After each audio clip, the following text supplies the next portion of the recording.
अस्सलामु अलैकुम वरहमतुल्लाहि वबरकातुहू गाइस। उम्मीद है आप सब खैरियत से होंगे। आज मैं आपके सामने तीसरा लेक्चर लेके आया हूँ जिसका नाम है साइलॉजिज़म। इससे पहले गाइस कि आप मैं टॉपिक स्टार्ट करूँ, आपसे रिक्वेस्ट है कि गाइस कि प्लीज़ मेरे चैनल को सब्सक्राइब और बेल आइकन पे प्रेस करिएगा। अब वीडियो स्टार्ट करते हैं गाइस। मेरा टॉपिक जो है वह है साइलॉजिज़म। साइलॉजिज़म क्या होता है? अगर देखेंगे साइलॉजिज़म जो है ये आता किस में है, बैंकिंग एग्ज़ाम में आता है, BA PO में आता है, जो कि रिसेंटली नोटिफिकेशन निकली है BOPA की निकली है, इसी में ये आता है। एक टॉपिक आता है रीजनिंग एबिलिटी में आता है, साइलॉजिज़म आता है। अब पहले आपको पता होना चाहिए साइलॉजिज़म में आपको ट्रिक्स दिखाऊंगा how to solve these questions, जिसमें स्टेटमेंट होता है और कंक्लूजन होता है। How to solve these those questions, those type of questions. ना पहले देखेंगे हम गाइस साइलॉजिज़म होता क्या है। इसके अगर देखा जाए पहले तो 5 या 10 मार्क्स के क्वेश्चन आते हैं वहाँ पे आप बैंकिंग में IBPS में 5 से लेकर 10 मार्क्स तक आते हैं साइलॉजिज़म के क्वेश्चंस। डिफरेंट सीरीज़ में आते हैं, तो वैसे पता ही हमें कि सीरीज़ होते हैं वहाँ पे। किसी का शिफ्ट भी होता है, shift morning shift, evening shift और आफ्टरनून शिफ्ट भी होता है वहाँ पे। और डिफरेंट शिफ्ट में डिफरेंट होते हैं, मतलब 5 या 10 मार्क्स आते हैं शिफ्ट्स में। मैं शिफ्ट की बात करता हूँ।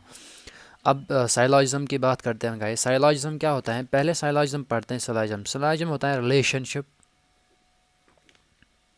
Between elements.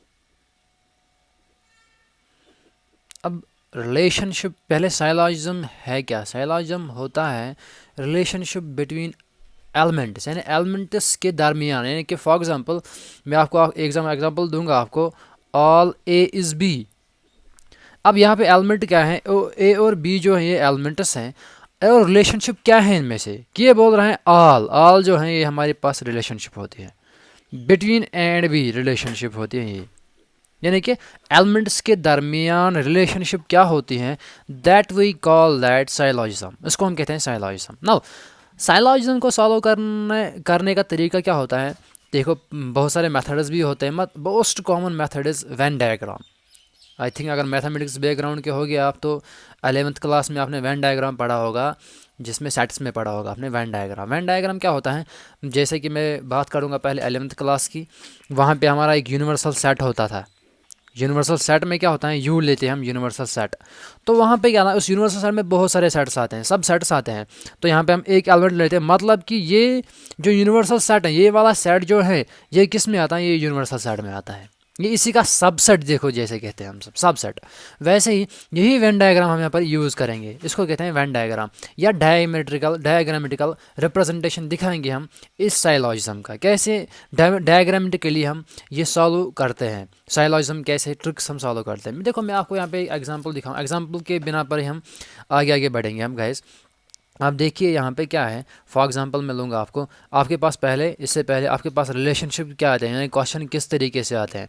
क्वेश्चन आपको ऐसे आ सकते हैं, पहला आता है ऑल के कंडीशन में आ सकते हैं, दूसरा आ सकते हैं सम के कंडीशन में, इसके और तीसरा आएगा नो के कंडीशन में। बस यही तीन कंडीशन जो आएंगे। इससे पहले भी इसके बाहर भी है, सम नॉट आएगा, एल्स नॉट आएगा, ये भी कुछ है, सम नॉट भी आएगा, ऐसे भी हो सकता है। मगर कि पूछे जाते हैं, जो बैंक एग्जाम्स में पूछे जाते हैं, वो इस 3 टाइप के क्वेश्चन पूछे जाते हैं, ऑल, सम और नो के स्टेटमेंट्स में होता है। अब गाइज इससे पहले कि मैं आगे बढ़ जाऊं, पहले मैं बोलता हूं, जब भी आपने किसी स्टेटमेंट में ऑल देखा होगा, जब भी आप ऑल देखोगे, तो ऑल का मतलब है पहले आप एक टर्म को ऐसे रखो फिर ऐसे रखो। इसका मतलब है ऑल, ऑल मतलब इसमें ही आएगा सब सेट। देखो फॉर एग्जाम्पल मैं ऑल में एग्जाम्पल के दूंगा आपको, ऑल मनी इज पर्स। सारा मनी क्या है? पर्स है।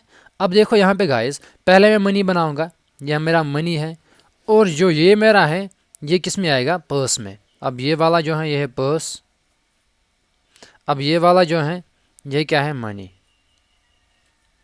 ऐसे हम लिख सकते हैं ऑल स्टेटमेंट्स को। पहले ऑल समझ लेना चाहिए, ऑल कैसे लिखें। ऑल हम ऐसे लिखें, पहले ये वाला ये मनी का है, और ये वाला जो है बड़ा वाला ये वाला है पर्स का। अब इसके बाद गाइस हम देखेंगे दूसरा सम का।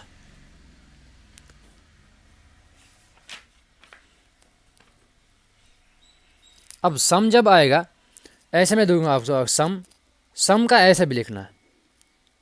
इंटरसेक्शन जो कैसे करते हैं हम, इंटरसेक्शन का मतलब होता है common area between two sets. अगर मेरे पास दो सेट्स हैं, इनके दरमियान कॉमन एरिया क्या होगा, उसको हम कहते हैं इंटरसेक्शन।